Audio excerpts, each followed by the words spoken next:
My childhood sweetheart looked down on my poor background and the fact that I was an orphan. She said I could never compare to her colleague, Makoto. She insisted on breaking off our engagement, even if it meant fighting with her parents, and swore that even if I became the top scorer in the national exams, she still wouldn't marry me. But she never dreamed that not only did I become the top scorer in the entire city, I also became one of the few people back then to earn tens of thousands through a scholarship and return to her doorstep with a betrothal gift. She was overjoyed, thinking I had come back to reconcile and propose again. But to her surprise, I walked past her and held her sister's hand instead. When she found out she would have to start calling me brother-in-law, she completely broke down.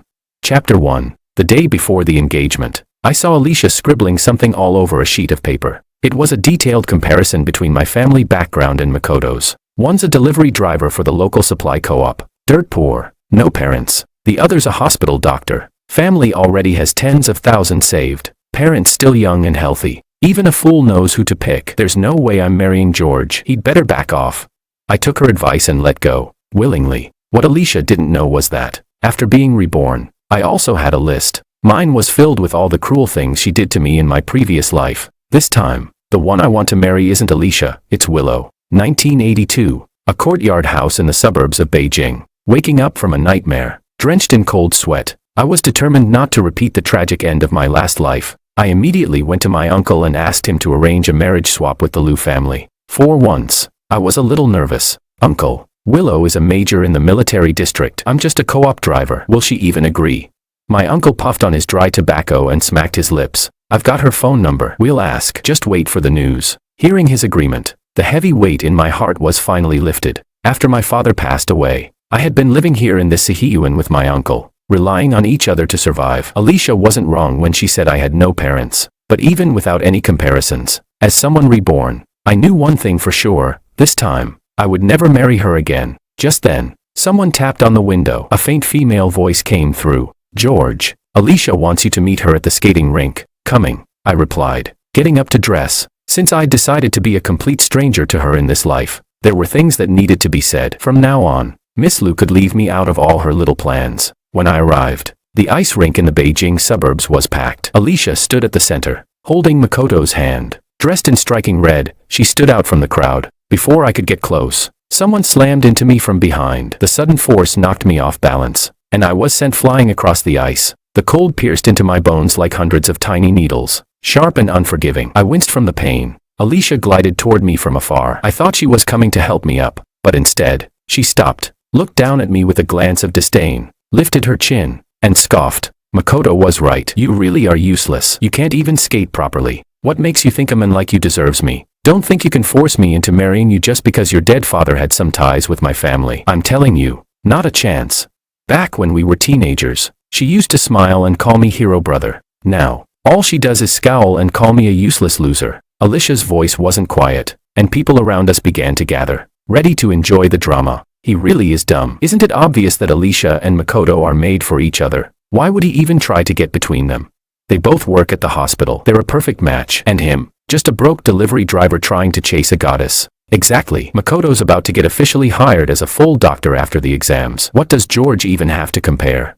The spittle of those onlookers practically splattered all over my face. Waves of ridicule rolled in, mixed with the icy winter wind, biting into my skin and making it sting. I didn't rush to explain. I simply pushed off the ice with one hand and stood up slowly. I looked calmly at the proud woman in front of me and said in a steady voice, Alicia, I know you don't want to be engaged to me. Don't worry, I won't bother you anymore. Besides, my bride isn't you. My firm tone and composed expression made Alicia frown, something she rarely did. But the next second, a man's voice cut in from behind her. George, now that's not right. You two grew up together. How could you play hard to get with Alicia?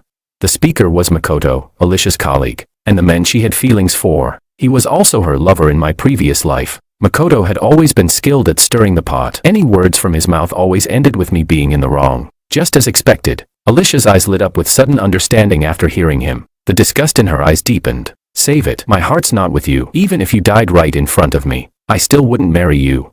The crowd erupted into laughter like a pot boiling over. Amidst the laughter, I calmly repeated, I said, I won't bother you again. That only made everyone laugh harder. In our little courtyard in the suburbs of Beijing, with its 6 or 7 households, everyone knew how deeply I had been in love with the second daughter of the Liu family. To get her fabric for a new dress, I once waited outside the supply co-op all night in the dead of winter. I got the fabric, but ended up in the hospital to buy her a pair of new leather shoes. I scrimped and saved for an entire year, stretching every dime like it was worth 5, refusing to spend even a penny on myself. And now what? Saying I didn't want Alicia anymore, that I wouldn't chase her. Everyone thought I was joking. Alicia gave a cold laugh, looking at me with narrowed eyes. You'd better keep your word. As soon as she finished speaking, she grabbed Makoto's hand, pushed past me without hesitation, and skated straight into the center of the rink. My ankle still throbbed from the earlier fall, and with this shove, I lost balance again and crashed down, the side of my forehead turning bruised, my knee slamming into the ice in a burst of searing pain. As pain shot through me, my mind drifted. Once upon a time, Alicia and I really were childhood sweethearts. But after my father passed away, I missed the college entrance exam and ended up a co-op driver. Her gaze toward me started to change. Every time she spoke, it was about how amazing the Wong family was, or how brilliant Makoto was, how he got accepted into the hospital without even taking the exam. The warmth and affection in her eyes slowly turned to coldness and contempt. But I truly loved her. When the Liu family suggested honoring my late father's wish, I didn't hesitate to choose Alicia. But that choice in my past life didn't just bring me humiliation, it cost me my life. I looked at Alicia deeply, and without a sound, mouthed a few words. This life, I'll set you free. Chapter 2. As soon as I got home, Uncle was already waiting at the door with medicinal wine in hand. The moment he saw the bruise on my forehead, he didn't even bother asking and told me to take off my shirt so he could rub it for me. The moment he pressed down with his hand, the pain made me grimace and gasp, begging for mercy. Uncle, be gentle. He shot me an annoyed glare and said, every single time you go out with her, you end up hurt in one way or another. If you ask me, it's better to change people. I don't think Lou area is good for you. She's nothing like Willow, who's steady and reliable. I pursed my lips and after a moment, forced out a sentence. If Willow doesn't like me, breaking off the engagement is fine too. Uncle snorted. Your dad once saved Uncle Lou's life. He's not around anymore. And the Liu family cares a lot about saving face. They wouldn't dare be the ones to call off the engagement. I think there's a good chance this will work out. When it came to Willow, deep down, I was actually grateful. In my past life, when the supply and marketing company restructured, my job as a driver was given to someone else. After that, Alicia's already cold attitude turned downright nasty. She basically lived at the hospital, never came home, and every time I asked, she just said the hospital was busy. Everything at home, inside and out, was left to me alone. After Willow was transferred back to a military unit in the suburbs of Beijing and found out I was jobless, she arranged a position for me that very same day, driver for one of the leaders. Later on, after a car accident left me disabled, it was Willow who ran around pulling strings, finding rehab hospitals and the best doctors for me. Right up to the moment I was killed, Willow had remained single, all alone. If things can work out this time, I'll treat her right, as a way to repay the kindness from my last life. Lost in thought, I was suddenly startled when Uncle clapped his hands and came over with a big grin on his face. You lucky brat. It's really happening, Willow agreed. She'll be back in a few days to get engaged to you. She heard you're preparing for the college entrance exam and said she'd send someone tomorrow with study materials. Now that's a girl who knows how to get things done. Hearing this, the corners of my mouth couldn't help but curl into a smile. They're sisters, born of the same parents, so how can their personalities be so drastically different? In my past life, when Alicia heard I was planning to take the college entrance exam, she mocked me to my face. Then, in the days right before the test, she kept dragging me out shopping, either to try some new candy or to catch the latest movie. I had grown used to being ignored by her for years, so when she finally deigned to ask me out, how could I bear to refuse? But because I couldn't say no, I had no time to review, and in the end, I buried my own future. Luckily, this time around, I've got another shot at changing my fate. I sighed, turned off the light, and crawled into bed, silently promising myself, I won't be that foolish again. The next morning, Willow's materials arrived. I happily accepted them with both hands, thanking the messenger repeatedly. The young woman chuckled and teased, no need to thank me, just invite me to your wedding banquet when the time comes. Before I could ask anything, she dashed off giggling. I was left standing at the door, red-faced and at a loss. In the days that followed, I stayed home, studying from morning to night, having 2 lifetimes worth of learning under my belt. I felt much more at ease this time. During this period, Alicia sent people to call me out several times, but I didn't go. I didn't know if she wasn't used to losing her little tag-along, or if being publicly rejected had annoyed her. One day, Alicia showed up at my house with Makoto and a whole crowd, making a big entrance. Seeing me studying under the lamp, she immediately started mocking me with her sharp tongue. Oh wow, I knew he was up to something. He's just jealous that Makoto and I work at the same hospital. And now he wants to apply to medical school just to see me every day. Him? Don't make me laugh. He should take a good look at himself before talking big. Makoto got a special recruitment offer from the hospital, and I passed the exam myself. What does he have? Just the ability to drive.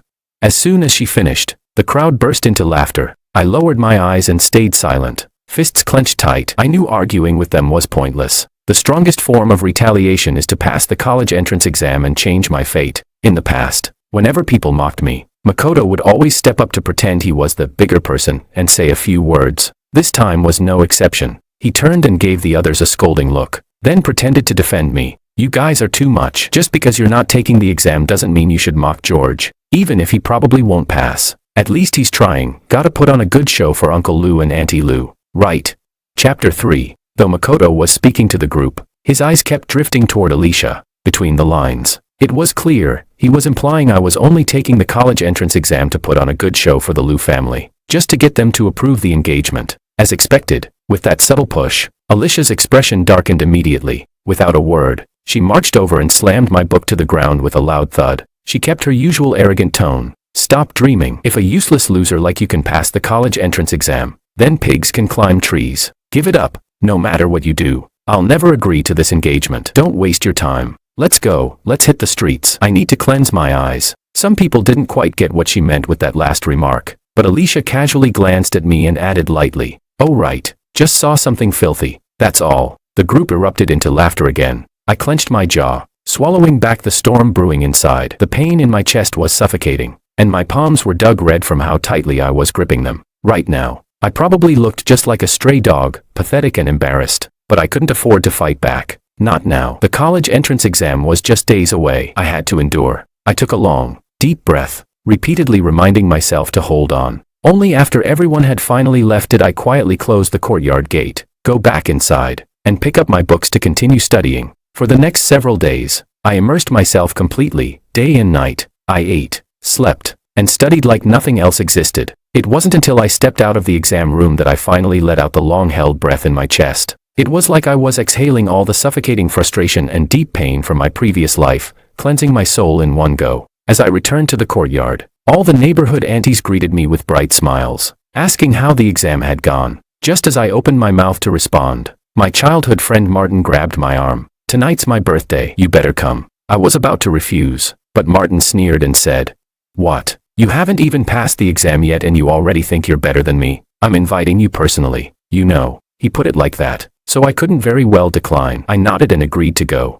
It was a cold winter day, and I arrived at the state-run restaurant promptly at 6 p.m. When I entered, 2 full tables were already set, packed with friends from around the neighborhood. Naturally, Alicia and Makoto's crew were also there. I hadn't even sat down when the teasing started. "Hey Martin, this is a dinner party. Why'd you invite a dog?"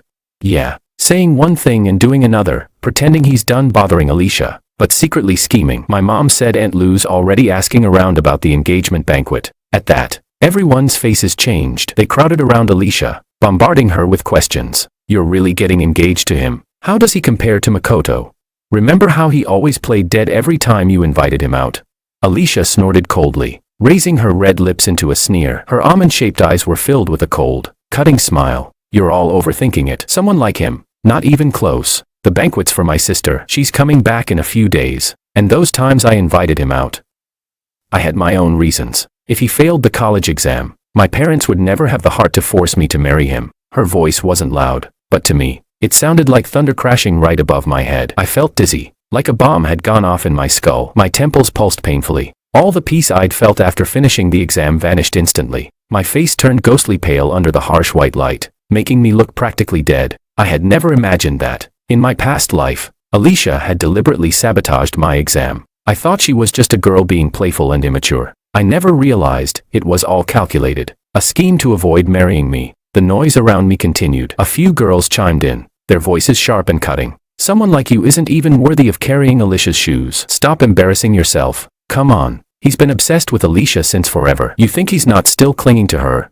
That stuff he said last time was just to fool Alicia. You all believed it. Pfft. But hey, the Lou family has more than just Alicia. There's also her sister Willow." Their cruel words mixed with shrill laughter, piercing my eardrums and making my head spin. I instinctively wanted to argue, but Alicia had already strolled over to me, staring down with a cold, condescending face. If even I don't want you, what makes you think my sister would?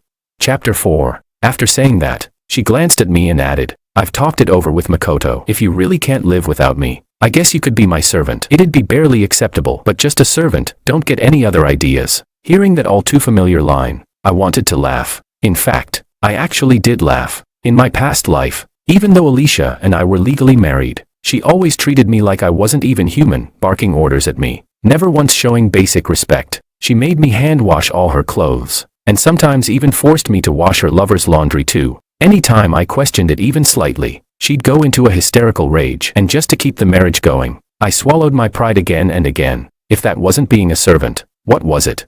Watching the crowd around us go from mockery to outright cruelty, the fury I'd bottled up for so long finally reached a breaking point. My voice rose with it. Alicia, that's enough.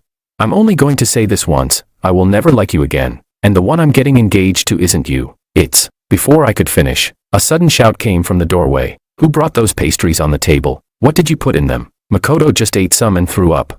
Everyone gasped in shock and immediately turned toward the door, quickly clearing a path. Makoto stumbled in, his face pale as a sheet, clutching his chest and dragging his feet step by step. The same girl who had been mocking me just minutes ago now ran to him in a panic, helping him up with a deeply worried expression. What happened? You were fine just a moment ago.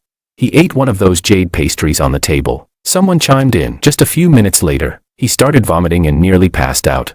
Makoto turned to Alicia, managing a weak smile as if to reassure her that he was okay. Then suddenly, he turned to me, wearing a look of understanding. I get it. You're jealous that Alicia and I are close. I understand. I won't blame you this time, but don't do this again. Things like this can kill someone. Before he even finished speaking, he pretended to collapse, as if he were too weak to stand any longer. At that moment, every pair of eyes turned to me, filled with disgust, contempt, and ridicule. Even the birthday boy Martin stared at me in disbelief. Before I could say a word in my defense, he spat at me and scoffed. I invited you because we've known each other since we were kids. Never thought you'd do something like this at my birthday party. People like you make me sick. We're done. Get out.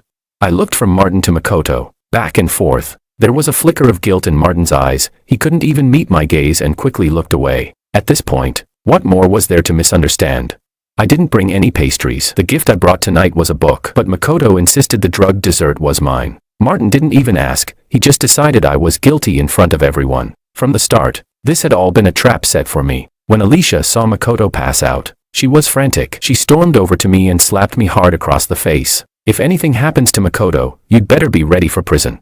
As she turned to leave, her eyes burned with hatred. She scanned the room and added, Makoto's always been good to all of you. Now that he's been hurt, you better do something for him. Just don't kill him. Leave him breathing. That's all. Then she propped Makoto up in a chair and ran outside to call a car. That dessert wasn't mine. Alicia, can you listen to reason for once? Before I could finish, the crowd swarmed around me. Within seconds, several people had knocked me to the ground. Fists rained down like a storm, pounding into my body over and over. Each blow sent sharp waves of pain through me. I couldn't even speak. I just curled up, hugging my head in a pathetic attempt to shield myself. I could no longer tell which hurt more, the pain in my body or the anguish in my heart. And then, Makoto returned, without Alicia there to watch. He didn't even bother pretending anymore. There was a soft, fake smile on his face, but his foot stomped down hard on my face. He ground it in, twisting with force. With a sneer, he said, "Try to steal my woman again, and this is what you get." Chapter 05. The hatred of 2 lifetimes surged through me, dragging memories along in its wake. I was so consumed with rage my eyes felt like they were bleeding. The taste of blood flooded my mouth, and I stared at him with crimson eyes, lips stained with blood pressed into a tight line. Just as I was about to lose consciousness, someone shouted from behind, "His uncle's here." The people who had been beating me scattered like frightened birds. By the time Uncle walked through the door, there were barely any people left.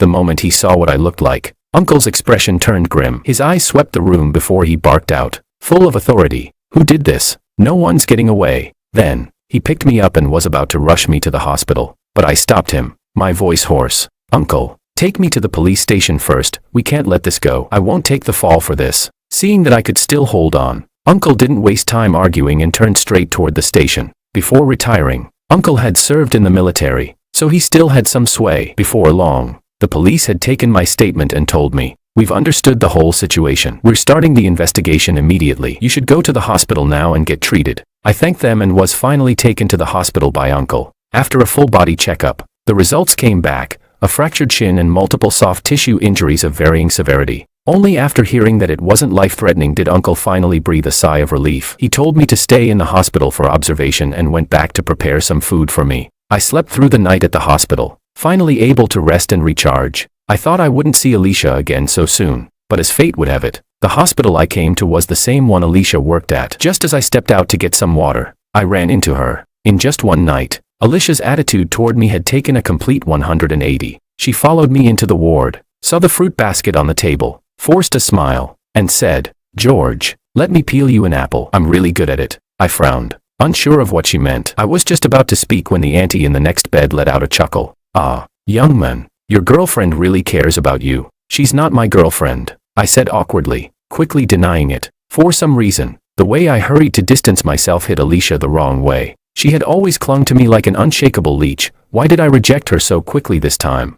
She felt a twinge of annoyance, but her hands kept moving. Just last night, she had been ready to kill me. Yet this morning, here she was, calmly peeling fruit at my bedside. I felt like I was dreaming, momentarily dazed. Back when we were teenagers, she would occasionally peel me a pear or bring me fruit. But after she grew up and more guys started hanging around her, she rarely even looked me in the eye. In my past life, no matter how much I gave her my heart, she never once returned it with sincerity. Thinking of that, my nose stung, and a deep, prickling ache settled in my chest. I sighed softly and spoke plainly. "Just say what you came here to say." Alicia's voice was uncharacteristically soft. "Yesterday, Makoto was taken away by the police. He's about to be made permanent staff. At a critical time like this, nothing can go wrong. Can you please?" "Heh, I knew it." I gave a bitter laugh and swallowed the sudden wave of sorrow. My eyes were cold as ice. "Say no more. I will see this through to the end. No one can talk me out of it." Hearing that, Alicia slammed the half-peeled apple down and gritted her teeth. "George, don't be so ungrateful. I came here to beg you in person. What more do you want?" She was never the kind of woman to bow and scrape. She had endured this much only for Makoto. I didn't answer. My bloodshot eyes stared straight at her, and silence blanketed the room. Seeing I still wouldn't speak, Alicia grew frantic. She lashed out, furious. "I knew it. You just want to use this to manipulate me, force me to give in, right?" Makoto was right. "You are despicable." She spat the words out one by one, her eyes brimming with hatred, like she wanted to tear me apart. That expression, I had seen it in my past life, the moment she suffocated me with her own hands. I still remembered her feral, twisted face as she ground out. Makoto said, "As long as you're alive, you'll always be in our way. You're already crippled anyway. You might as well die, then we can finally be together." In that past life, she had married me under her parents' orders, and in the end, killed me for Makoto. Now, reborn and having changed fate's path, she still wanted to marry me for Makoto's future. In the end, in both lives, the one man she was willing to fight for was always Makoto. But this time, I wouldn't have it. I gave a silent laugh, my tone unwavering. "Alicia, do you even understand human language? I don't need your compromise. You're not my bride. Now leave. I don't want to see you again." Chapter 6. My refusal to budge drove Alicia into a rage. Just as she was about to lash out, my uncle walked into the hospital room. With him there, she didn't dare make a scene. She gave me one last glare and left in a hurry. Still uneasy in hospitals, I had my leg cast replaced and left with my uncle that same day. As soon as we entered the courtyard, neighbors from both sides came out to offer their concern. Only Martin's family was nowhere to be seen. Uncle didn't care. After helping me back into my room, he grinned and brought over a package. "This came for you yesterday while you were out. Willow sent someone to drop it off." I opened it and immediately saw the title, "How the Steel Was Tempered." My eyes lit up, and I couldn't suppress the joy on my face. How did she know I was looking for this book? Uncle snorted and teased. "How should I know? Ask her yourself next time." I ran my fingers slowly over the book's cover, memories flooding back to me. In my past life, after I was crippled by Makoto's car, there was a time I nearly ended it all. It was Willow who kept me going, encouraging me, comforting me, and even leaving this very book behind before she left. On countless sleepless nights, this book was the only thing that kept me going. And now, in this life, she had sent it again. A warmth surged in my chest. My nose stung with emotion. Even when I was beaten to the ground and had my face crushed under Makoto's foot, I hadn't shed a single tear. But now, I almost wanted to cry. While I was lost in thought, a noisy commotion erupted in the courtyard. I peeked out the window. Makoto and his gang were back again. "Makoto, did you really get taken to the police station that night?" Makoto's gaze swept past the window and, deliberately raising his voice, said, TCH. Just a false alarm. Alicia used George's fiancé's name to forge a medical record and handed it to the cops. That got me off the hook. See, I'm perfectly fine now. Once the college entrance exam results come out, I'll still be officially hired. Standing at the window, backlit by the sun, I clenched my fists so tightly that veins popped, and my cast-wrapped leg trembled. The suffocating rage in my chest surged, aching with pressure. After a moment, I collapsed into my chair, clutching my chest with both hands. Eyes squeezed shut. Makoto kept talking. He glanced toward my house. Seeing that no one came out, he leaned closer to the window and sneered. You probably haven't heard, the top scorer in the suburban district's college entrance exam this year is someone with the last name Wong. His smirk stretched wide as he exchanged looks with the others, his meaning clear. All around him, faces lit up. Damn, it had to be Makoto. He's just built different. No doubt he'll go to the Liu family and propose. Guaranteed success. For real, if Alicia marries the top scorer, that's next level prestige. Alicia stood in the crowd, beaming, her cheeks flushed with excitement. Then someone hesitantly asked, but isn't George's last name also Wong? As soon as that was said, Alicia's smile instantly vanished, replaced by a cold stiffness. The next second, the entire group burst into thunderous laughter and mocking jeers. Stop it, I'm dying. If George is the top scorer, I'll chop my head off and serve it to him. That guy's nothing but a loser, just a body to fill the count. How could he compare to Makoto? Alicia's face shifted slightly, as if something crossed her mind, but she quickly laughed it off, shook her head, and added, exactly, if George turns out to be the top scorer, I'll propose to him myself. Outside the window, their laughter didn't stop. Every piercing cackle turned into a sharp blade, stabbing into me, traveling through my blood and lodging in my heart. My eyes burned red, and a metallic taste rose in my throat. My trembling fingers fumbled across the table, trying to grab onto something, anything, until they finally landed on that book. How the steel was tempered. Only then did the shaking in my chest slowly begin to settle. By the time I came back to myself, everyone in the courtyard had dispersed. The next day, it was time to change the cast again. Uncle escorted me early in the morning to the surgical ward of the hospital. Just as we were about to go in, I stopped him. Uncle, I know this place. You go ahead. Don't want you being late to work. Uncle paused for a moment, then nodded. All right, I'll come pick you up at noon. I turned and hobbled in on my crutch. As I passed a half-closed hospital room door, I heard a sound like a wild cat in heat. I looked inside. A familiar figure was pressing a woman against the hospital bed, their bodies moving rhythmically. The stark contrast between their skin tones stood out in the shifting motion, and even the bed frame creaked loudly under the force. It was Makoto, that woman. A complex mix of emotions welled up inside me. I thought that seeing them like this would tear me apart, but when I touched my chest, it was calm, utterly still, not a ripple in sight. Maybe I was just numb now. I gave a bitter chuckle and was about to move past the door when it suddenly opened from the inside. The woman, now tidied up, shrieked when she saw me, covered her face, and ran off. Makoto followed casually, glanced at me, then leaned in with a sneer. What are you looking at? Don't tell me, you've never even tasted a woman, have you?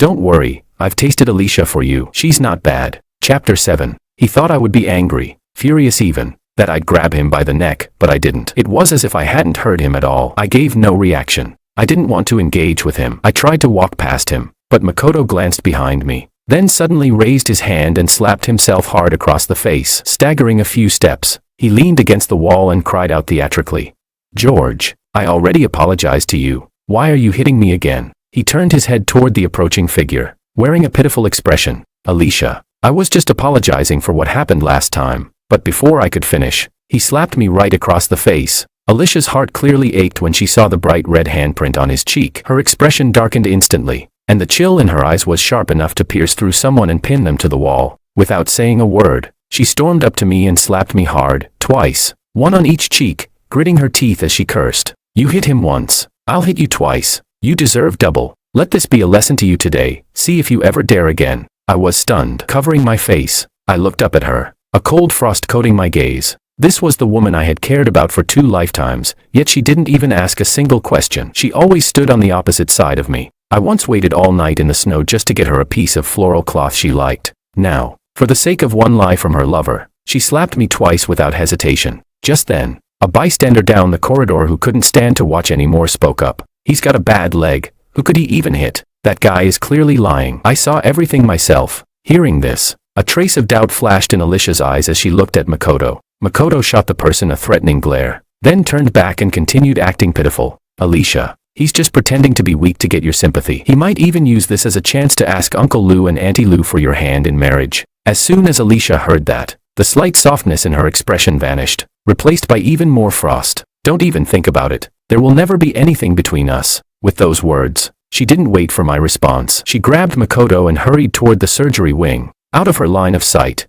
Makoto raised his hand and gave a triumphant victory sign. I was left standing alone in the desolate hallway, the wind whipping around me. The veins on my hands gripping the cane bulged as if I might crush the wood. That afternoon, my uncle came to pick me up. When he saw the redness on my face, he frowned and asked, "Who hit you?" "Just 2 rabid dogs." "It's nothing, Uncle. Enduring it is temporary. One day, they'll pay back every bit of what they owe me." Seeing the calm and steady look on my face, my uncle understood. He didn't plan to interfere. His nephew had always been level-headed. The only mistake he'd made was falling for the Liu family's second daughter, and he had suffered plenty for it. But now, that was finally behind him. My uncle nodded in relief, helped me into the back seat, and rode the bike toward the courtyard compound. It was near dusk, almost 6 o'clock. Snowflakes were starting to fall again. My uncle had just returned from grocery shopping when he mysteriously stepped into the bedroom, unable to hide the joy on his face. "Guess who I brought over? Willow rushed here even before you got home." As he turned around, a tall, elegant figure came into view.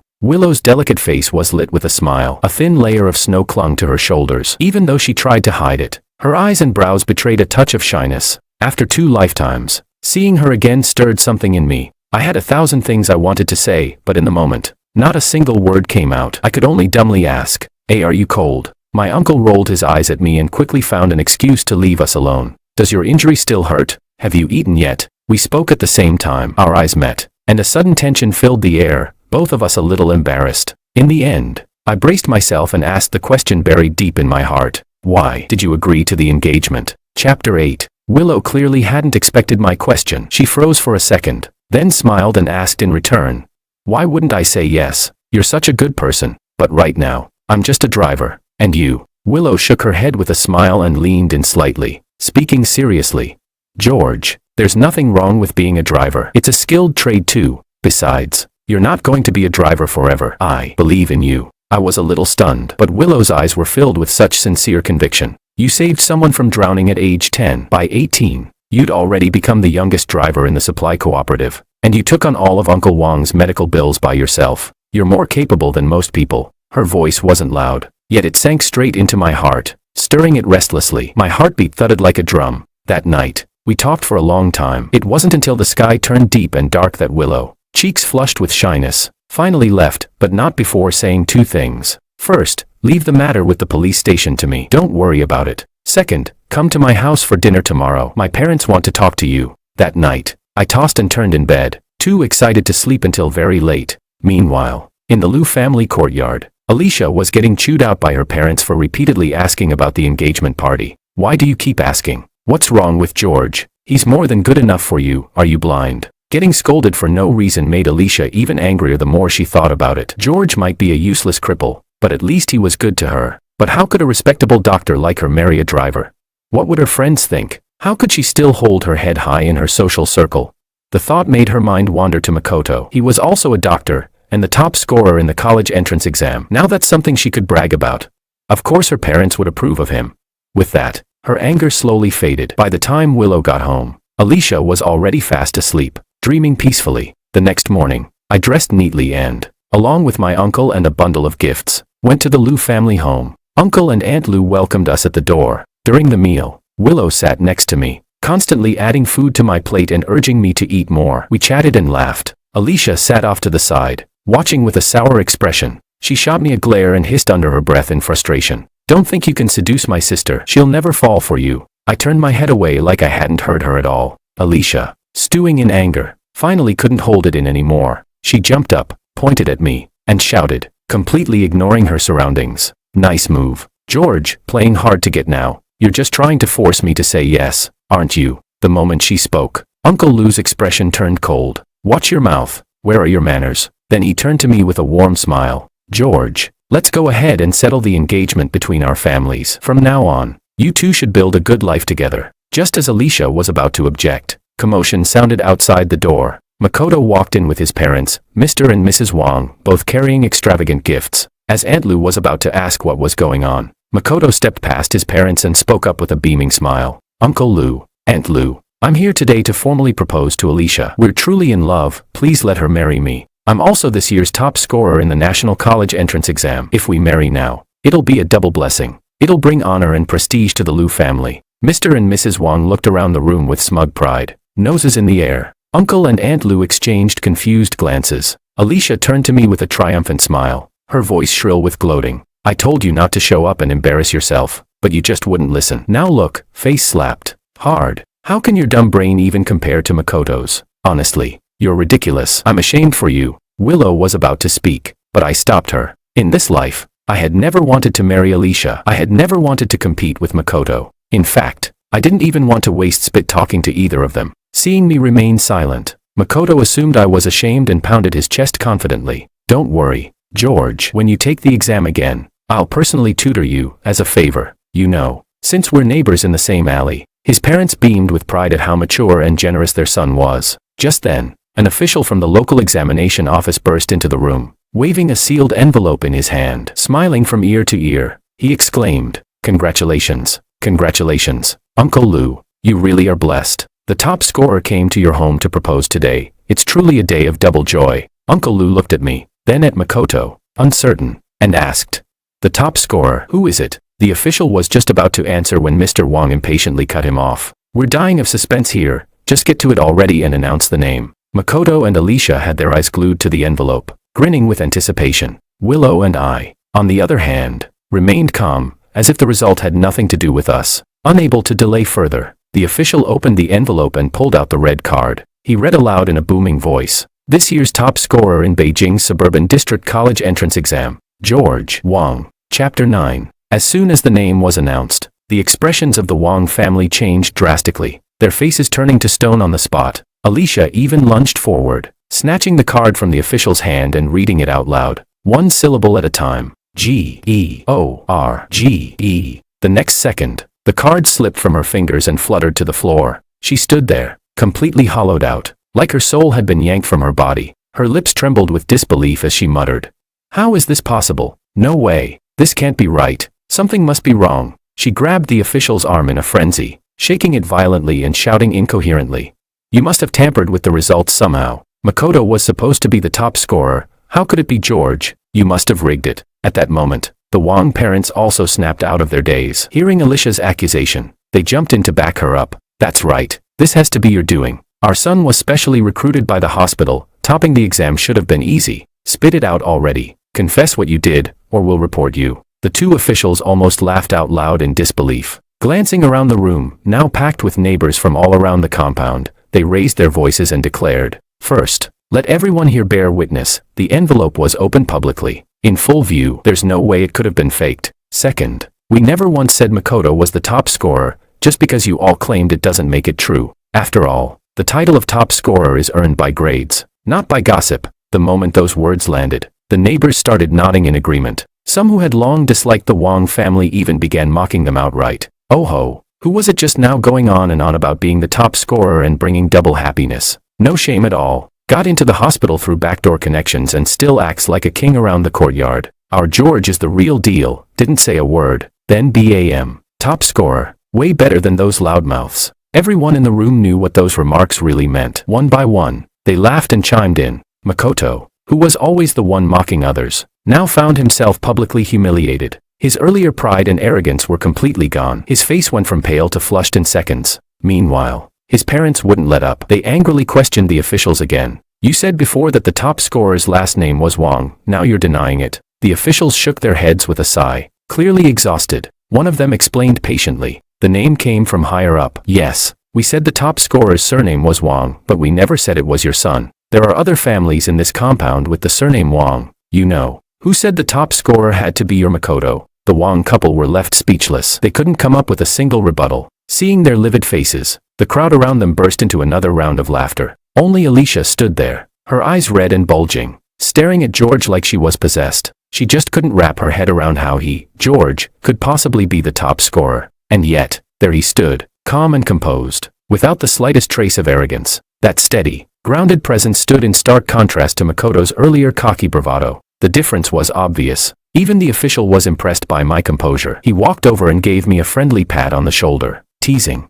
Nicely done. You've made the whole compound proud, though I kept my cool on the outside, like an immovable rock. My heart was pounding with joy. I really hadn't expected to get the top score. Thinking about it now, I could only chalk it up to good fortune, maybe the luck of living life a second time. With that in mind, I gave a modest shake of the head and replied, just lucky, that's all. This made the official like me even more. He proceeded to explain the next steps in detail. Tomorrow, bring your ID to the exam office to claim your prize. You'll get 20,000 yuan, plus, you can choose any major and any university you want. The moment he finished, the entire room gasped. Not a single household in the compound had ever seen that kind of money. And now, just by being the top scorer, I was about to receive 20,000 yuan, a fortune.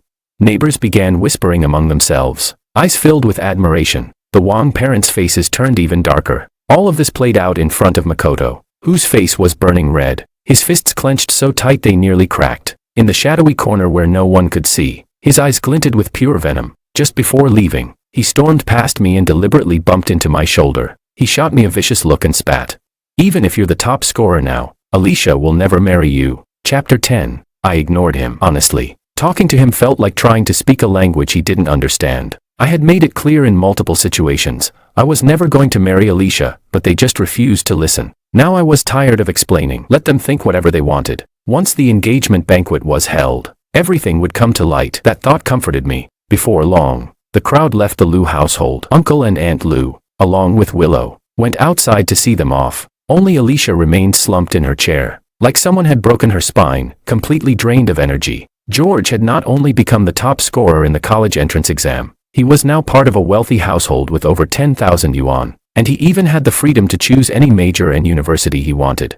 It sounded like a dream, but when she pinched herself, the pain was real. If she had married him, not only would she have the district's top scorer as her fiancé, but she'd instantly join a wealthy family, news that would spread across all of suburban Beijing. The doctors and nurses at the hospital would envy her endlessly. At that thought, she suddenly remembered everything she had done to George not long ago, even helping Makoto forge fake evidence to frame him. He must have been heartbroken. Alicia bit her lip, frowning slightly in thought, but when her eyes swept past the betrothal gifts George had brought, that small flicker of guilt and unease was quickly buried. He brought engagement gifts, he obviously still wanted to marry her. See, she thought, with her charm, what man could truly let her go?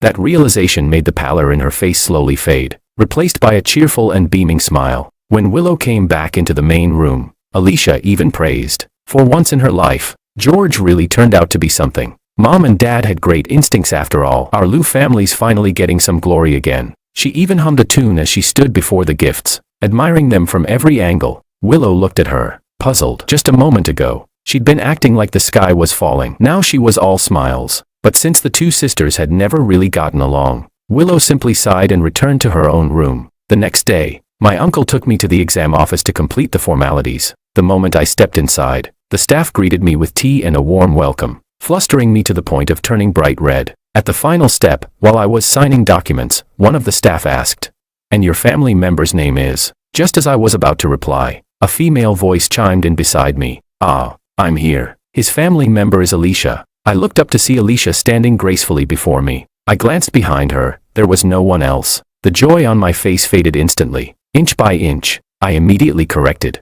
"Excuse me, I'm not married yet. I don't have any family members listed at the moment." Alicia's face faltered for a second, but she quickly bit her lip and added, "We're about to get married. I am his family." The staff member's expression darkened at once. "Miss, if you're not married, you're not family. Pushing yourself in doesn't change that. Don't make trouble. Can't you see George is still standing here on a cane?" Alicia's face turned bright red. Her wide almond-shaped eyes stared at me, silently pleading for me to say something to explain. In the past, I would have immediately stepped forward, comforted her gently, and stood by her side. But now, I saw her embarrassment and helplessness with complete clarity, and said nothing. Seeing I remained silent, Alicia couldn't shamelessly cling to the window counter anymore. She stepped aside awkwardly. The two staff members, still salty from the drama at the Liu household the other day, rolled their eyes at her and said mercilessly, "Some people, when someone's chasing them, they act all high and mighty just because they're young and a little pretty. And now look, once the tables have turned, they're suddenly not good enough anymore."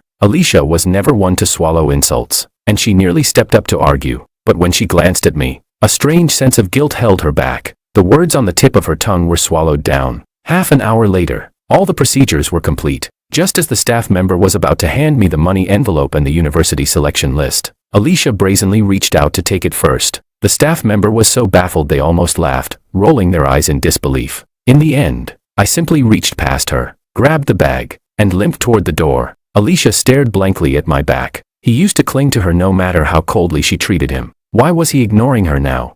This question lingered in her mind, and then escaped her lips. She even rushed forward to block my path, acting like she wouldn't let me leave unless I gave her an answer. I instinctively took a step back, like I was afraid of getting stained by something dirty. I avoided her like the plague. That reflexive motion made Alicia freeze in place. Her face paled, but I acted as if I didn't see her. My brows furrowed, openly showing my impatience. I made it very clear last time, I don't want to see you again. So what's the point of all this pestering now? Alicia's lips tightened, her expression darkening again, but the thought of the engagement gifts back home softened her mood. She forced a coy smile and said in a teasing tone, "You're really something. Huh? Back when you were chasing me, you were bold as ever, and now you're suddenly playing shy." Chapter 11. I've already accepted your proposal. Stop playing hard to get. I know you're mad because I helped Makoto falsify evidence against you before. I promise it won't happen again. I closed my eyes. A wave of exhaustion washed over me. I couldn't help but hate myself for the foolish things I did in the past, things that made Alicia believe I would never want anyone but her. But I'm still human. I have a heart. When someone repeatedly humiliates you, mocks you, and hurts you, it hurts. You cry. But this woman, she never cared. Even now, she still acted like she had every right to behave that way. It was laughable. I turned away and called out toward the front. Moments later, Willow pulled up in her car. The moment Alicia saw her, she frowned in confusion. "Why are you here, sis? Can't you see? I'm here to pick someone up." With that, Willow gently helped me into the car, handling me like I was something precious and fragile. Alicia instantly sensed something was wrong. Her sister had never shown the slightest interest in George. After graduation, she had gone straight into military academy and worked her way up to the rank of major. And for some reason, she'd never dated anyone. Every time she came home, their mom would always nag her about it. But this time, she said nothing. Before Alicia could make sense of it all, Willow had already started the engine and driven off, leaving a trail of exhaust in her face. Alicia coughed a few times, her chest tightening with inexplicable anxiety. Since the other day, George had started to feel like a stranger, like he was drifting further and further away from her. She chuckled bitterly and shook her head, scolding herself for overthinking. That night, Willow didn't return until very late. The moment she walked in, Lou Mom and Dad called her into their room. Alicia had been about to sneak over and eavesdrop, but her father turned and shot her a glare, then slammed the door shut so hard the walls shook. Frustrated, Alicia crawled into bed, tossing and turning all night. The next morning at the hospital, she had just finished a few tasks when Makoto showed up. He looked completely worn down, sunken cheeks, dark circles under his eyes, and his sharp cheekbones jutting out from his gaunt face. "You need something?" she asked. "We should keep our distance from now on. If George gets mad at me." Makoto's face immediately darkened. Then, as if remembering something, he smirked casually. "The whole courtyard's buzzing. Didn't you hear? George is getting engaged today." Alicia glared at him with venom. "That's impossible. I've been at the hospital all day. Who would he even get engaged to?" Makoto gave her a mocking glance and leaned in closer, voice dripping with sarcasm. "There are plenty of girls in the neighborhood. Who doesn't want to marry him now? Alicia, you and I, we're the real match." "You're disgusting," she shouted furiously, but the tips of her fingers, holding a pack of medicine, had started to tremble. A growing unease spread through her chest. The next second, she shoved Makoto aside with a forceful shoulder, didn't even bother grabbing her purse, and rushed straight toward the compound. Along the way, every familiar face she passed was gossiping. "Those two standing together, they're such a perfect match, like a golden couple. I heard the engagement and wedding are being held at the same time." Her heart skipped a beat. She pushed herself faster, running with everything she had toward the Liu house. But when she arrived at the main hall, all she saw was Willow and George, no one else. One was her fiancé, the other was her sister. Her tightly strung nerves loosened at once. All the strength drained from her legs, as if they were filled with lead. She couldn't move another inch. Alicia's mind was a total mess, tangled threads impossible to straighten. It felt like her brain had shut down. And yet, her eyes couldn't look away from them. She didn't know what Willow had said to George, but he immediately turned around and poured her a cup of hot water. When Willow reached for the cup, he refused to hand it over. Instead, he turned away and gently blew on it, trying to cool it down. All that quiet attentiveness, all those thoughtful gestures, they used to be hers. Now, he was giving them to someone else. Alicia squinted, her chest tightening with a dull, persistent ache. But then, Another voice echoed in her mind. That's your older sister. Maybe George was only being kind to her out of affection for you. She tried to convince herself of that, over and over again. But the look of sorrow and helplessness on her face couldn't be hidden, no matter how hard she tried. None of her inner turmoil affected the others in the room. Lou Mom and Dad, in particular, were overjoyed. They walked over to George with tears in their eyes. After a long pause, Lou Dad spoke, his voice choked with emotion. Good boy, we really didn't misjudge you. Your father must be smiling down from heaven. My uncle beamed with joy and grinned as he turned to the Lou couple. I always said Willow was a lucky girl. This time, she's come home to double blessings. The Lou parents nodded enthusiastically, smiling ear to ear. That's right, a double blessing indeed. Just then, Alicia, finally emerging from her fog of confusion, suddenly blurted out, a double blessing. What do you mean by that? Chapter 12. Lou Dad and Lou Mom ignored her completely. Instead, they gently took Willow's hand and placed it in mine, smiling as they said, George, we've watched you grow up. Having you as our son-in-law is something we're truly overjoyed about. Child, Willow's future is in your hands now. We hope your days together will be filled with happiness and prosperity. That moment scorched Alicia's eyes like hot iron tongs. Her mind went blank, and a rush of blood surged wildly through her veins. She stared, stunned, her eyes wide in disbelief as she muttered, George, and my sister. The next second, she shoved past those in front of her, stumbling forward, her voice tight and trembling. What do you mean? What's going on between George and my sister? Lou Dad gave her an impatient glare and snapped.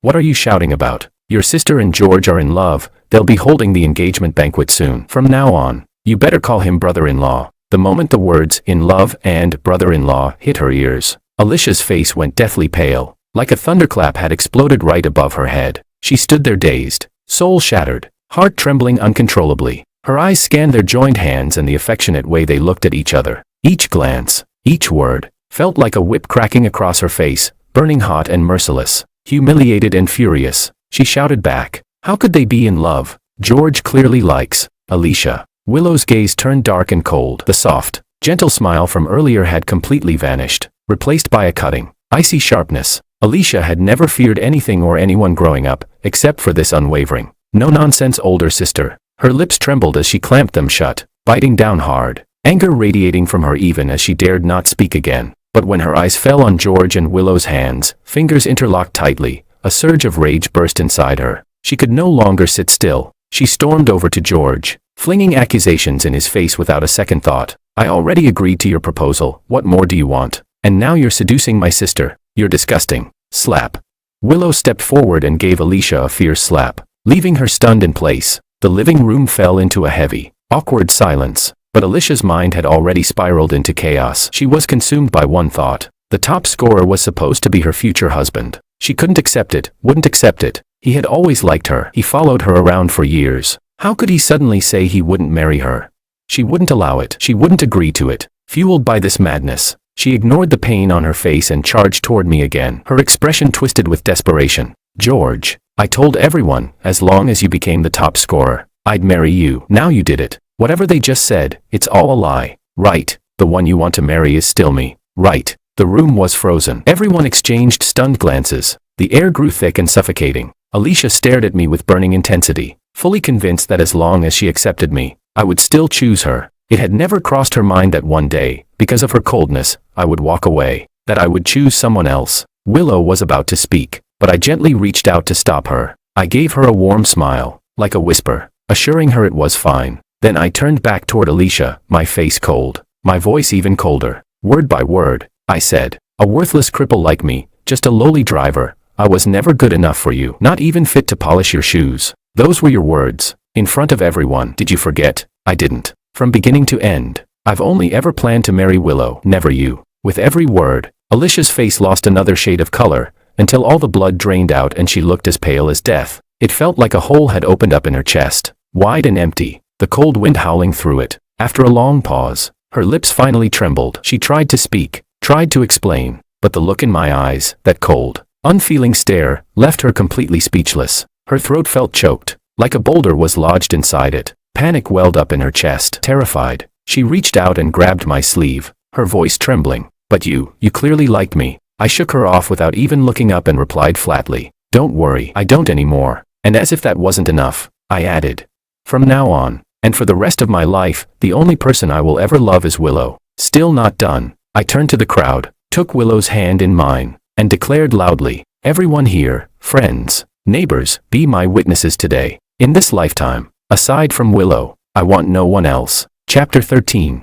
Every word struck Alicia's heart like a 1,000-pound hammer, crushing her from the inside. The pain was so overwhelming. She could barely stay on her feet. The woman who had always held her head high now looked pitiful, with regret flooding her tear-filled eyes. But I acted like I didn't see any of it. Still holding Willow's hand, I walked straight past Alicia and out the door. The onlookers, rarely getting the chance to see Alicia being put in her place, took the opportunity to stir the pot. See that? She totally had it coming. Looked down on George from the start. Now she wants to come crawling back. Too bad he doesn't want her anymore. If it were me, I'd choose the older Lou daughter too. She's a good person and a military major. Compared to the second Lou girl, they're worlds apart. Exactly. All right, that's enough. Lou uncle and aunt are already furious. Right at that moment, Makoto walked in with his parents, the Wong couple. Seeing them, Lou dad and mom looked like they'd just seen their saving grace. They quickly stood up, raised their hands, and spoke to the crowd. "Everyone, there's still a happy event going on at the Lou household today. Please,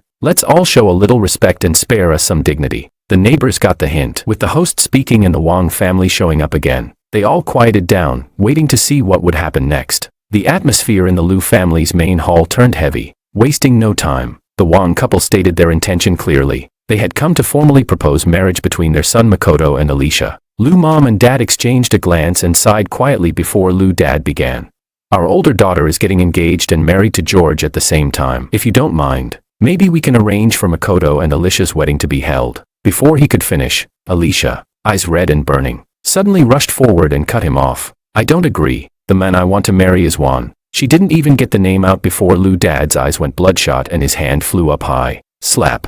It was a heavy slap, so hard that his palm went numb afterward. When Alicia looked back up, there was blood trickling from the corner of her mouth. Lou mom and another older woman forcefully dragged her back to her room. Their rough, calloused hands covered her mouth, muffling her cries. Even though she struggled violently, they didn't let go. Lou dad turned a blind eye to the scene, pretending not to see a thing. He quickly finalized the engagement with the Wong family. Since there were few auspicious dates after the new year, both families agreed to hold the wedding on the same day as Willow's. That night, Lou dad and mom broke the news to Alicia. They didn't sugarcoat anything. "You've been too close to Makoto for years. Everyone in this courtyard knows it. Now you say you don't want to marry him, with your reputation in ruins. No decent man will take you." Upon hearing this, Alicia flew into a rage. She smashed the teacup on her bedside table and screamed hoarsely, "I'm not marrying him. If I marry anyone, it'll be George. He and I grew up together. We were childhood sweethearts." Before she could finish speaking, Lou dad let out a cold snort.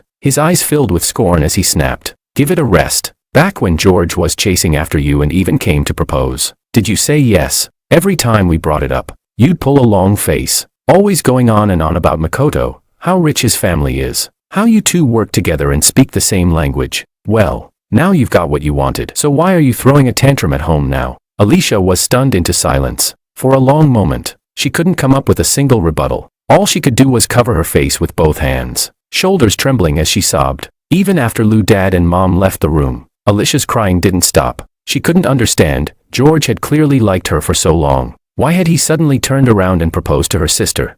The thought of the two of them married, her sister becoming a rich woman overnight, the wife of the top scorer, it felt like a knife twisting in her chest. Fueled by spite, she pounded her fists into the pillow again and again, trying to vent all the bitterness and rage building inside her. She replayed everything that had happened recently, piecing it together in her mind. Eventually, her fists slowed, her eyes burned, and under her breath, she repeated the same sentence over and over. "It's all Makoto's fault, all because of him. If it hadn't been for his scheming and manipulation, how could she and George have grown so distant?"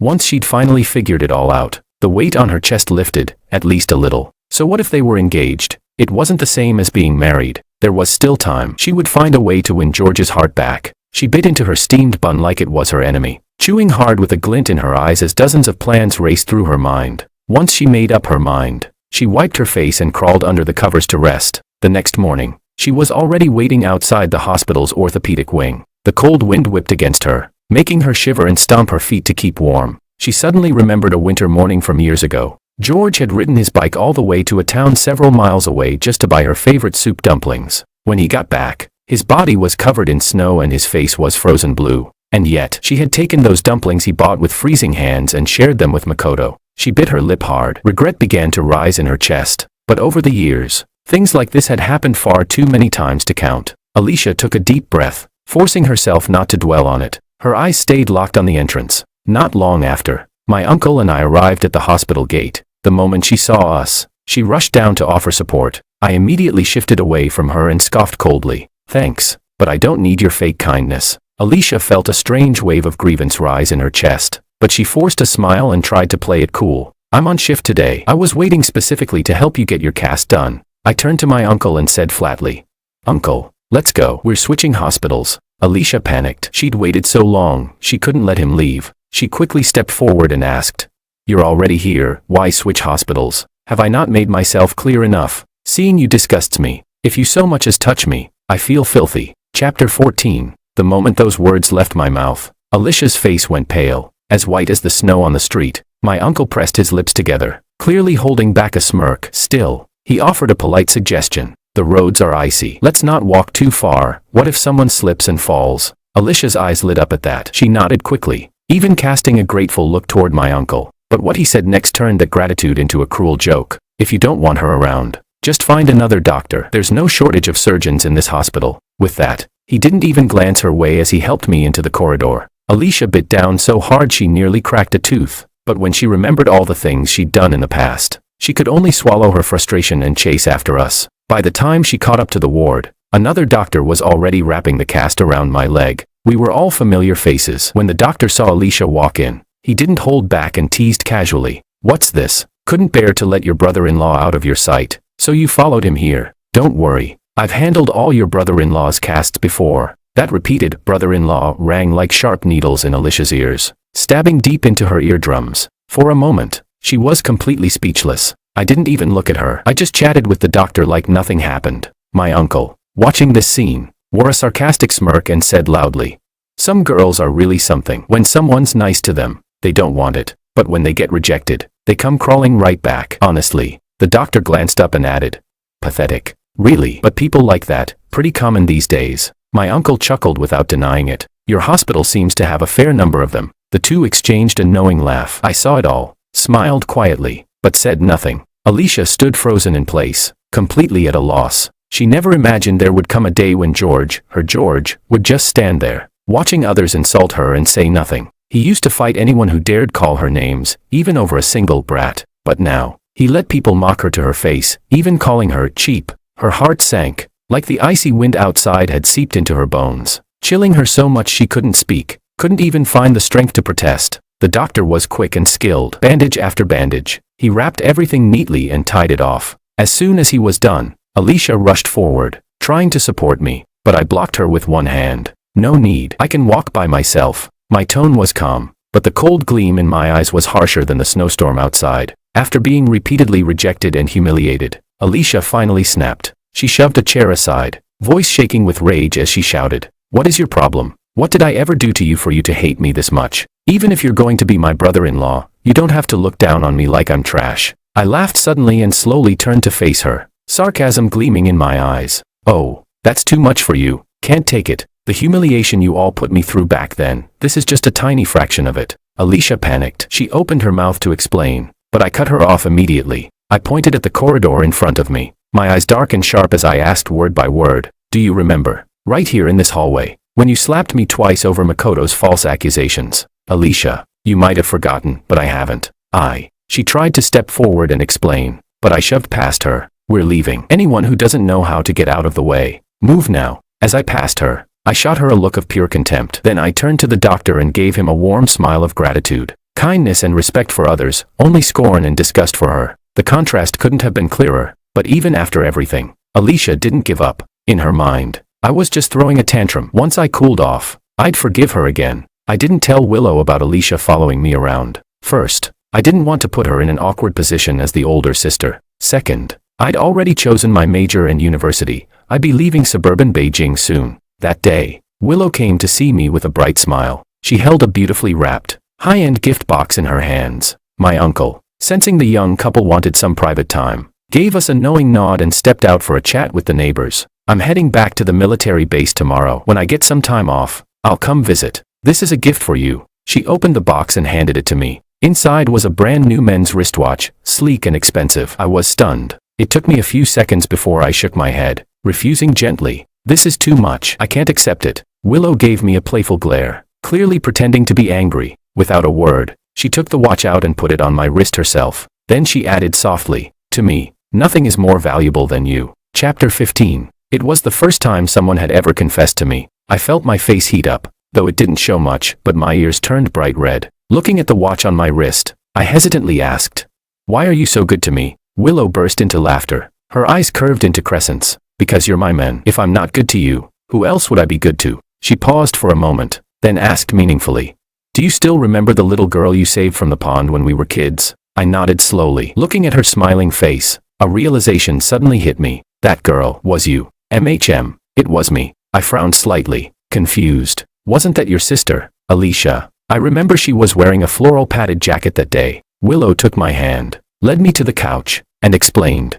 The jacket was hers, but the one who fell in the water, the one you rescued, was me. That day she cried and begged to wear my new jacket, so we swapped. I believed her. Everyone in the courtyard knew Willow had always been the kind sister who let her younger sister have everything. Thinking of that, I gave her a side glance, feeling a little wronged. "Why didn't you tell me back then? I always thought I saved Alicia, so I spent all those years protecting her." Willow squeezed my hand a little tighter but didn't say the words she almost let slip. "I thought you liked her, so I never said anything, but it didn't matter now. After all the detours, he still came back to her." After Willow left, Alicia became even more blatant about running to my house. Day or night, she came around constantly, irritating both me and my uncle. But out of respect for Uncle Lou and Aunt Lou, we didn't kick up a fuss. Still, it didn't take long before the neighbors started gossiping. Has the Lou family's second daughter been possessed or something? Always running to George's house, doesn't she feel shame? Shame, please. After that whole thing with Makoto, she's already a joke. Ugh, poor Lou family. Their heads must be turning gray with stress.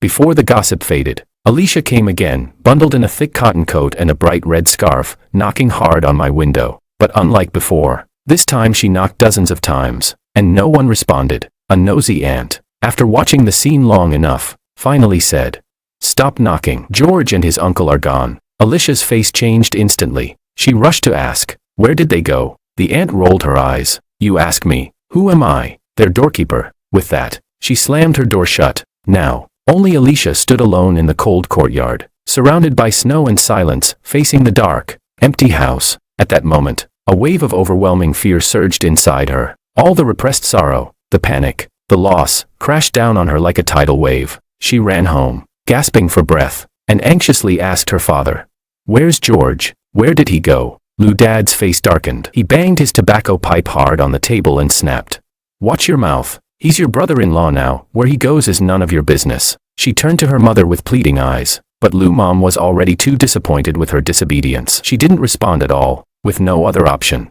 Alicia turned to the dumbest solution. She gathered a few close friends and searched for George together. She looked everywhere, the supply cooperative, the main street, restaurants, even hospitals. She was terrified he'd gotten fed up with her and disappeared for good. The search became her only lifeline. She even stopped going to work at the hospital, taking days off one after another. Makoto watched silently each day as she scrambled to contact people, asking about George. He didn't say a word. He understood clearly. Ever since George became the top scorer, Alicia's attitude toward him had changed. She looked down on him now, chasing after George with everything she had. But Makoto was also sure of one thing. George had been hurt too deeply by her. There was no going back. Once she realized she couldn't find him and gave up, then he and Alicia could get married. In the end, it was the Lou parents who stepped in. They didn't want things to blow up and ruin the family's reputation. So they finally told her the truth. "Stop looking. Your brother-in-law left for school." "Where did he go?" "To your sister's military base, the Northern Military Academy." Chapter 16. Only now did Alicia finally believe it. George truly didn't want to marry her. Not only had he left without saying a word, but he had even chosen a school near Willow's military base, clearly just to be near her. Thinking about it, all the confidence she once had felt like a cruel joke. The frustration and injustice in her chest nearly drove her mad. She wanted to scream, to yell, to let it all out, but in the end, she realized she had no one to blame but herself. He used to treat her so well, and she was the one who drove him away. Tears of regret streamed down her cheeks like a broken dam, scalding her palms and her heart all the same. She pounded her pillow with both fists, wishing she could slap herself unconscious. But it was no use. Time wouldn't rewind. She had truly lost him. Once that reality sank in, Alicia finally broke down and cried her heart out, sobbing until her face was soaked in tears. Outside her door, Lou Mom could only shake her head and sigh, but there was nothing more she could do, just hope that her daughter would come to her senses and move on. What they didn't expect, however, was that the next morning when they called Alicia down for breakfast, her room was empty, and a few of her clothes were missing. At that very moment, Alicia was boarding a northbound train. She'd thought about it all night. She couldn't give up on George, no matter what. She had to find him. Meanwhile, I was standing outside the military base, holding a box of gifts, waiting for Willow to come pick me up. I hadn't told her beforehand that I was transferring to the same city as her. I wanted to surprise her. When school finally let out for break, I carefully picked a gift and brought it with me, eyes full of anticipation. Before long, Willow passed by the training grounds in uniform, leading a group of recruits. She headed straight into the dormitory. "Have you eaten? How have you been lately?" We asked the same question at the same time. Our eyes met, and quickly looked away. Both of us blushed. Seeing her shy expression, I was moved. I quickly pulled a small gift box from my pocket and handed it to her. Willow opened it to find a simple, elegant silver ring. Her face lit up with joy. She was about to slip it onto her finger when I quickly stopped her. "Wait, that's my job." I took the ring, gently held her hand, and slowly slid it on. But my eyes couldn't help noticing the thick calluses on her palms. Just as I was about to take a closer look, Willow quickly pulled her hand back. There was a hint of awkwardness in her voice. "Don't look, all the training made them rough. They're not pretty." I scolded her playfully.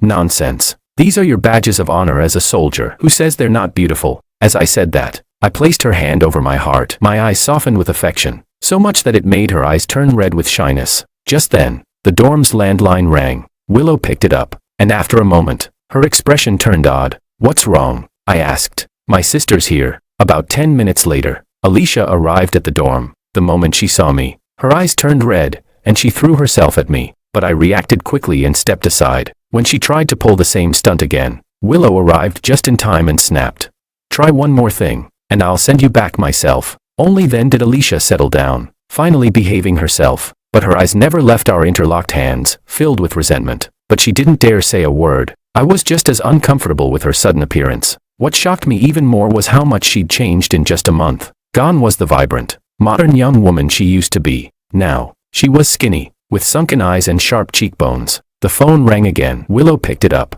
then turned to me with an apologetic smile. "My commanding officer is calling for me. I'll be back soon." Before leaving, she shot Alicia a cold glare. "Don't try anything. If you do, I'll have you escorted home." Alicia knew her sister well. She never said anything she wouldn't follow through on. Reluctantly, she nodded. After Willow left, only Alicia and I remained in the room. The air instantly turned heavy. "What are you doing here?" I asked, my voice laced with cool indifference. Alicia had 1,000 things she wanted to say, but now that she was face to face with me, she didn't know where to begin. She just stared, silently. Since she wouldn't speak, I didn't bother either. I stepped around her, ready to leave. As we brushed shoulders, I heard her trembling voice. "George, don't go. Let's talk." I wanted to say there was nothing to talk about, but then I thought, maybe it was better to get it all out now. This endless back and forth wasn't healthy, and Willow shouldn't be caught in the middle. Like a host offering tea to a guest, I handed her a cup and said, "This time, I hope we can talk it through once and for all. George, I was wrong before. I want to apologize." Chapter 17. It was my fault for not cherishing you before. I realize that now. Can you? No. I cut her off coldly. There's no point in bringing up the past. Not loving someone isn't a crime. You and Makoto are a good match. I wish you both the best. Alicia grew more anxious. This wasn't the outcome she wanted. She blurted out, "That's not true. I don't like him. The one I've always liked is you." I froze for a second, then laughed. "What?" Alicia seized the chance to explain. "George, it's you I like. I just didn't know it myself until you got engaged to my sister. That's when I finally understood my feelings. I was foolish before. Please forgive me." "Okay, I can cancel the engagement with Makoto." My expression twisted in disbelief. "So what you're saying is, you now realize the one you like isn't Makoto but me, and that's why you came running here to your sister?" "Yes. George, I know I hurt you. Can you give me a chance to make it right?"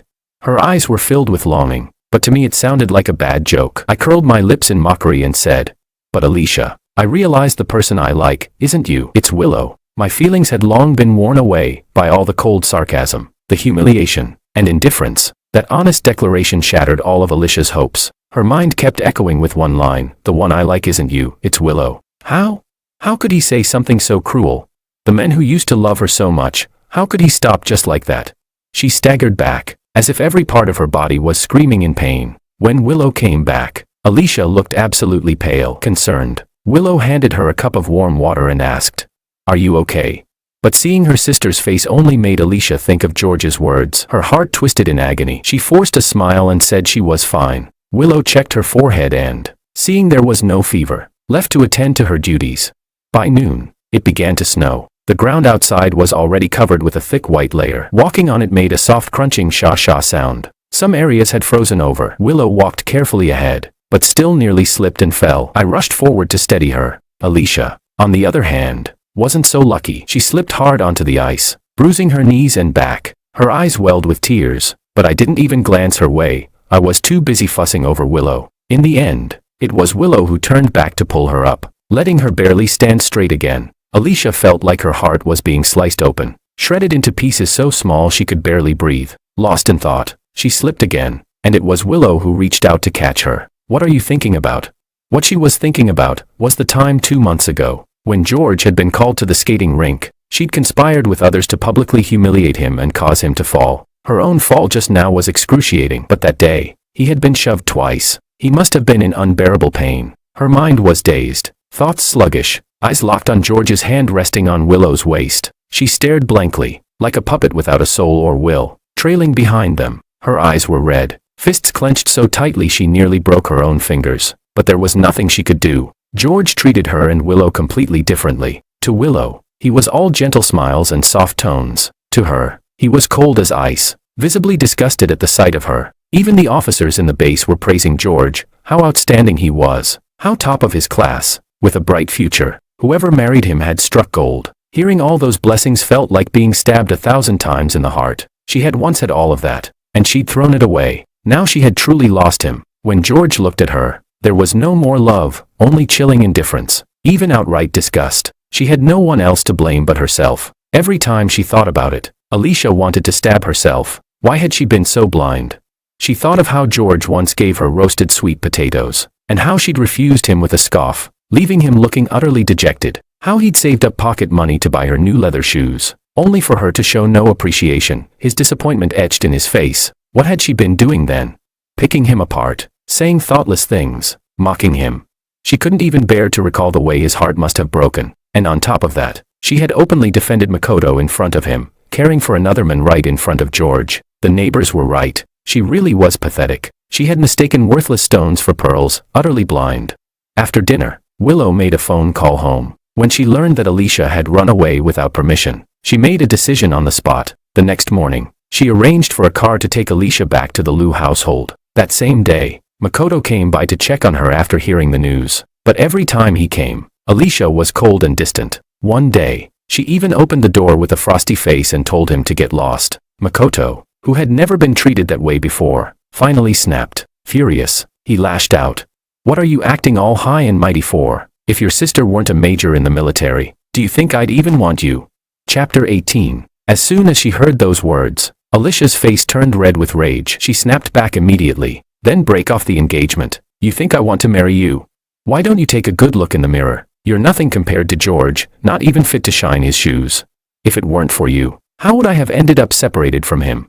Alicia roared with fury, her eyes burning with fire. All the frustration, the grievance, the fury that had built up over time exploded like a firestorm, burning her last shred of rationality. But Makoto wasn't angered by her insults. On the contrary, he sat down calmly and took a sip of tea, a mocking smirk tugging at his lips. "So what if I'm not as good as him? You're still going to end up with me. It was your stupidity and greed that drove him away. You keep calling everyone else shameless, but really, you're the shameless one." That line struck a nerve. Alicia saw red. She grabbed the chair next to the bed and hurled it straight at him. Thankfully, Makoto dodged in time, otherwise it would have drawn blood on the spot. The loud crash drew Lu Dad and Lu Mom from the main room. Seeing the two fighting, Lu Dad could only step in and ask Makoto to leave so both sides could cool off.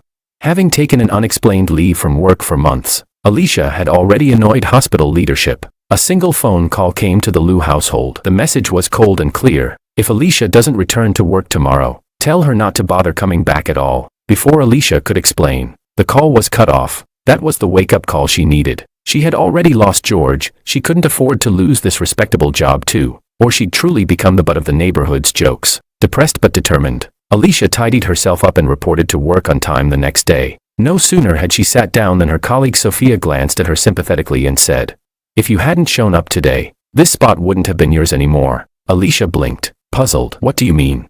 Sophia looked around to make sure no one was near, then leaned in and whispered, "That intern doctor from surgery, Maria, not only does she want your job, she wants your fiancé too. Just a few days ago, someone saw them together in a hospital room." Alicia's pupils shrank in disbelief. She shot up and went looking for them. She stormed toward Makoto's office, but it was empty. Just as she was about to leave, she heard muffled grunting from the on-call room nearby. Turning back, she approached and saw a sight she'd never forget for the rest of her life. Through the gap in the door, Makoto was completely naked, his body pressed on top of a pale-skinned woman. Their movements weren't visible, but the woman's bouncing chest said it all. A wave of nausea swept through Alicia's gut. She clutched her mouth, nearly vomiting. But in that instant, a plan flashed through her mind. She reached for the door, locked it with a click, and shouted at the top of her lungs, "Help! Someone! Caught in the act! Help!" It was around 9 or 10 in the morning, peak hours at the hospital. The hallway was bustling. Her loud screams drew a flood of people to the door. Inside, Makoto realized things were going south. He tugged hard at the door, trying to open it. Alicia let go of the lock. In a flash, two stark naked figures burst out of the room, caught in the act. Gasps filled the corridor. A second later, came the woman's shrieks and the man's curses, echoing across the entire second floor. Without skipping a beat, Alicia stormed forward and slapped both of them across the face. Her eyes reddened as she screamed, "You shameless bastards, sneaking around in my hospital. Do you think I'm dead? Do you even have a shred of humanity left?" Her furious shouting only drew more onlookers. Maria stood naked behind Makoto, trembling uncontrollably. Someone, out of pity, tossed some clothes from behind a chair for the two of them. Once dressed, the pair seemed to regain some backbone. Maria sneered and retorted, "What's the difference? You might as well be dead. You've been chasing George around, why can't I be with Makoto? You don't want him. I do. And for the record, we didn't start this just yesterday." Alicia was stunned. Even after being caught red-handed, this woman dared to talk back. Fury erupted. She lunged forward and slapped her hard again, so hard, blood welled at Maria's lips. Makoto's heart ached at the sight. He jumped between them protectively, face darkening, his rage boiling over. "That's enough. You're allowed to chase other men, but I'm not allowed to have my own fun." Chapter 19. After that, Makoto sneered again and added, "She's not wrong. We've been sleeping together for a while now. You remember the day you slapped George twice for me? We had just finished screwing." The malice in his eyes, along with those vile words, cut into Alicia's soul like a knife. She stared in disbelief, needing confirmation. "You lied to me that day." Makoto nodded smugly, not only confirming but spelling out every detail with sick satisfaction. He even chuckled. "Watching you slap him twice in the face felt so damn good. He didn't even get the chance to explain before you left him with a swollen cheek." Before he could finish basking in his cruelty, Alicia grabbed the chair in front of her and smashed it down with all her strength. Bang! Makoto froze, stunned, then collapsed to the ground like a rag doll. It all happened in a flash. By the time the bystanders reacted, blood was already pooling under his head, and Alicia, completely unhinged, stood over him, muttering, "You lied to me. This is all your fault. Yours." She kept smashing the chair down again and again. Even after Makoto lost consciousness, the onlookers panicked, fearing she'd kill him on the spot. Several people rushed in to separate them. Within moments, the hallway was in chaos. Alicia and Maria were dragged out of the room, while Makoto was rushed to the ER. By noon, the scandal had spread like wildfire across the entire Beijing suburb, and even made the local newspapers. Caught in the act, woman beats fiancé after hospital hookup. Love triangle turns violent, 2 women, 1 man, 1 chair. Medical morals in question after hospital sex scandal. The furious hospital director summoned Alicia to his office and exploded. "What the hell is wrong with you? You just got back and now this. You've destroyed the hospital's reputation. Young people these days have no self-control. Go home and reflect. You're suspended." He waved her off, clearly unwilling to see her any longer. Outside the office, Alicia's face twisted with venom. That disgusting man had ruined her life and dared to mock her face to face. She would make him pay. That afternoon, both the Wang and Liu families gathered in the hospital. Makoto had just been stabilized after emergency treatment, still unconscious. The moment Wang mother saw Alicia, she lunged at her, ready to tear her apart, only to be restrained by Wang father. Though she couldn't fight, her mouth didn't stop. "You filthy whore. If my son hadn't felt sorry for you when George threw you aside, he wouldn't have touched you. And what do? Repay his kindness with violence." Had she not mentioned George, things might have gone differently. But as soon as Alicia heard that name, it was like lighting a fuse. She spat, eyes blazing with hatred. If it weren't for your son stirring shit, how would I have become a laughingstock? And you call that kindness? Screwing another woman behind my back. Like father, like son, your whole damn family is trash.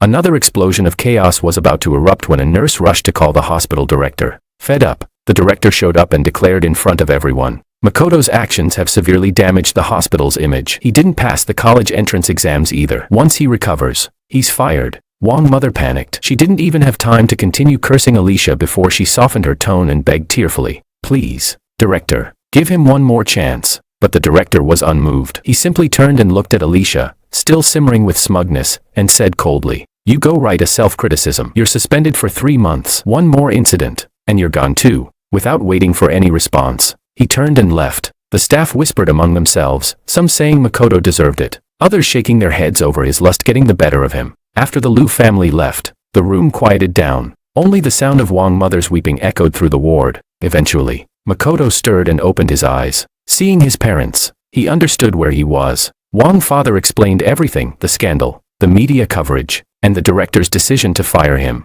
Makoto didn't react. He just let out an abrupt laugh. His strange behavior startled Wang's mother. She wiped her tears quickly. Their only son, he couldn't lose it now. What if this lunatic woman cost them their bloodline? She tried to talk him down. Makoto, maybe just forget about Alicia. That crazy woman's no good. We'll find you another wife, a decent one. But Makoto didn't seem to hear. He chuckled again. Finally, after a long pause, the smile slowly vanished. A vicious light appeared in his eyes as he said hoarsely, "Mom, don't cancel the engagement. I want her. She hates me, doesn't she? Then I want to see what it looks like when she hates me but still has to marry me." Chapter 20. Time flew by, and in the blink of an eye, a month had passed. Willow and I returned to the Hutone courtyard during our New Year holiday, just in time for the Spring Festival. Together with Makoto, we brought New Year's gifts to the Liu family. After the scandal, Father Liu had approached the Wang family, intending to call off the engagement, but Makoto refused, no matter what. Left with no choice, Father Liu could only delay the matter for the time being. That day, several tables were set up in the Liu family's main hall. The 3 families sat together, with the 2 young couples sharing a table and some neighbors at the next. The atmosphere was lively with laughter and chatter. During the meal, I kept offering dishes and pouring tea for Willow. Our hands were clasped tightly under the table, and the silent glances we exchanged were filled with affection. The uncles and aunties around us couldn't help but tease. "George really knows how to take care of his wife, handsome, smart, and attentive." Meanwhile, Makoto, sitting across the table, saw his chance and leaned in to sneer at Alicia. "What, feeling miserable now? Watching you suffer brings me so much joy." Alicia's face went pale, her lips trembling with anger. Just as she was about to snap back, someone nearby chimed in with a scolding tone. "Makoto, look at George, know how to love his wife. Maybe you should take a few notes." And then someone else added with biting sarcasm, "Let's be honest. Makoto doesn't just need to learn how to treat his wife from George, he probably needs George's help finding work too. No choice, right? After ruining his reputation, he can't work as a doctor anymore. Being a delivery driver is about as good as it gets." From the scattered conversations, Willow and I pieced together the story. After being discharged from the hospital, Makoto had gone back to beg the hospital director for his job, but the director refused flat out. Left with no other option, the Wang family scoured the city for any open positions. But in a place like suburban Beijing, every job was already spoken for. In the end, the only job left was a driver position at the supply co-op, ironically, the one I had vacated after entering the military academy. At first, Makoto was furious. How could George go from being a co-op driver to a top-scoring student who made it into a military academy, while he went from a doctor to a mere driver?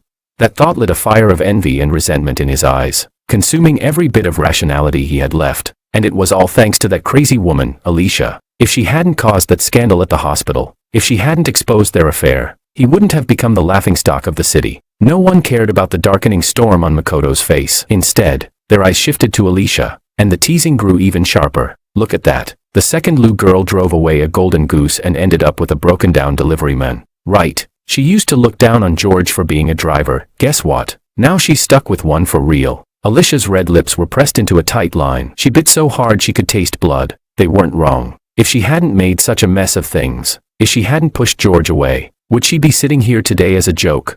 She dug her nails into her palms, holding back her anger and humiliation, but her eyes couldn't help drifting toward George, sorrow written all over her face. Makoto saw the look and let out another scoff. I didn't take any of it to heart. After what Makoto had done to me, I didn't have even a shred of sympathy left. This was karma. God sees everything. And now the scales were balancing. Later that day, the three families discussed the wedding date. The 8th day of the Lunar New Year was a rare auspicious day, perfect for a wedding celebration. My uncle and I were overjoyed, already making plans for what gifts to buy and what preparations to make. Meanwhile, Makoto and the Wang elders looked like they were attending a funeral. But since Makoto refused to break off the engagement, his parents had no choice but to help prepare for a wedding that no one truly wanted. Chapter 21. In the blink of an eye, the wedding day arrived. The Hutong courtyard was adorned with red silk ribbons, festive decorations everywhere, exuding joy and celebration. Dressed in my groom's attire, I arrived early at the Liu residence. The moment I saw Willow in her bridal dress, my heart brimmed with admiration and longing. While we were waiting, Makoto also showed up. I couldn't explain why, but something about him felt off. He carried an eerie stillness, a strange aura of death clinging to him. I furrowed my brows and thought. Willow, puzzled, asked, "What's wrong?" I quickly smiled and shook my head. "Nothing. I'm just really happy I get to marry you." Willow gave me a playful glare, blushing deeply. When the auspicious hour arrived, both grooms were to escort their brides in a ceremonial walk around the Hutong, symbolizing a complete and fulfilling marriage. After offering blessings and farewells to the Liu elders, we prepared to head out. Makoto glanced at Alicia and sneered. "Aren't you going to say goodbye to your ex-lover? This might be your last chance." That twisted smile on his face, cold and cryptic, sent chills down my spine. But Alicia, by now used to his creepy tone, didn't bother responding. She simply muttered, "Freak." Even so, her eyes clung tightly to George's back. But that man, me, had eyes only for Willow. Not once did I turn to look at her. Alicia's heart filled with bitterness. Her eyes welled with tears that nearly spilled over. Makoto, catching that expression, grinned even wider. There was something ghostly in his smile. I, unaware of the ominous tension behind me, drove off with Willow, heading straight ahead in our wedding car. Just as Alicia was about to get into her own car, Makoto, already seated, suddenly slammed his foot on the gas. In a flash, he drove straight into her. Screams erupted around us. Makoto didn't stop. He drove over her body like she was nothing but a speed bump, leaving behind a trail of blood. Ah! Help! The shrieks were endless. Finally, the car came to a slow halt. Makoto stepped out casually, his expression cold, his smile twisted, like a man who'd finally gotten what he wanted. Alicia lay collapsed on the ground, face covered in blood. Her white wedding dress was soaked in red. Unbearable pain surged through her body. She truly thought she was dying. In those fleeting moments, her entire life flashed before her eyes. She saw herself and George in wedding attire, smiling amidst cheers as they walked into their new home. Then the scene twisted into their wedding night, where she left him to sleep alone in an empty room. Another image followed, George lying lifeless on the ground, soaked in red, while she stood nearby, cold and emotionless. Finally, she saw herself, face twisted in rage, smothering George with a pillow. Only then did her dead eyes seem to flicker with emotion. The noise around her grew louder. By the time she was rushed into the emergency room, it was too late. She died right there on the operating table, eyes wide open in disbelief. No matter how hard the doctors tried, they couldn't close them. Mother Lu collapsed to the ground in a wail of anguish. The Wang parents wept too, not for Alicia, but for their son Makoto, whose life was now ruined. He was convicted of intentional assault with fatal consequences, sentenced to life in prison. When the police came to take him away, Makoto showed no resistance. He was calm, eerily so, even smiling at his parents on the way out. Behind him, the two elderly Wangs wept like death itself had visited. Because of Alicia and Makoto, our wedding was postponed. Instead, I helped with Alicia's funeral while also supporting Mr. and Mrs. Liu through their grief. As Willow's fiancé, I took on everything, organizing the mourning hall, coordinating funeral services, and informing family and friends. I didn't complain once. Within days, I had visibly lost weight. Willow cupped my face in her hands, heart aching. "Thank you," she whispered. I pulled her into a tight embrace and murmured, "Don't be silly. Your family is my family now." What I didn't say was that none of this was for the Liu family. It was all for Willow. I never imagined that Alicia and Makoto would meet such a tragic, violent end.